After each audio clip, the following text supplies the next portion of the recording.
প্রতিটা আসনে 40-50 কোটি টাকা 70 কোটি টাকা আমরা চিন্তাও করতে পারি না। যাদের অনেকের বাসা বাড়ি নাই, যাদের অনেকের ব্যবসা বাণিজ্য নাই, তারা কিভাবে 40 কোটি টাকা খরচ করবে, কিভাবে 50 কোটি টাকা খরচ করবে? নির্বাচন কমিশনের বাধা তো আছেই, তার বাইরেও তারপরেও যারা অনেকে হয়তো ব্যবসায়ী যদি থাকে বা কোনো বড় ব্যবসায়ী থাকলে তারা হয়তো খরচ করতেই পারে, কিন্তু যাদের কিছুই নাই, এটা তো জনগণের সাথে পারসেপশন আছে, ওনারা কিভাবে এত কোটি কোটি টাকা খরচ করলেন, এটার টাকাটার উৎস কোথায়, এগুলো তো বুঝতে হবে। এইসব টাকার উৎসগুলা এইভাবে এই টাকাগুলো আছে। আরেকটা ব্যবসায়ী গ্রুপ, উনি নামটা ঠিক মনে করতে পারছি না, নাবিল গ্রুপ, হ্যাঁ, উনি বলছেন 800 কোটি টাকা তারা নিয়েছেন, 800 কোটি টাকা, এটাও তাদের ফান্ডিং এর এইভাবে গেছে, এইভাবে অনেক টাকা গিয়েছে।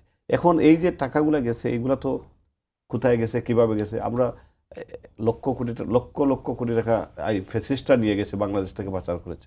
এখন যদি এইভাবে একটা ব্যাংক থেকে এইভাবে খালি করে এইভাবে কন্টিনিউ নেওয়া হয়, এখন গ্রাহক সেজে দলীয় মানুষ গিয়ে চেয়ার, আমরা পৃথিবীর কোথাও শুনি নাই, আপনিও জানেন আমরাও জানি, বাংলাদেশের অন্য কোনো ব্যাংকেও কোথাও শুনি নাই, শুধু এই ব্যাংকটাতে যে গ্রাহক সেজে চেয়ারম্যান কেন দেওয়া হলো, এটার জন্য প্রতিবাদ করা হলো। এটা কিভাবে হয় আমরা মানে বিশ্বের ইতিহাসে কোথাও নেই, এটা নজির বাংলাদেশে। যে গ্রাহকরা নামই জানে না এই ব্যাংকের চেয়ারম্যানের নাম কি, এমডির নাম কি, এটা জানেই না, ম্যানেজারের নাম জানে না অনেকে, কিন্তু সেটা চেয়ারম্যানকে পরিবর্তন করার জন্য গ্রাহক সেজে যে এটা রাজনৈতিকভাবে সেটা নেওয়া হচ্ছে, এটা কারা দিচ্ছে? এটা আমি মনে করি এটা ওনাদেরও শুভ বুদ্ধির উদয় হবে, বুঝবেন এই জিনিসগুলো ওনাদের জন্য ভালো না, পাবলিক পারসেপশন ওনাদের জন্য ভালো হবে না।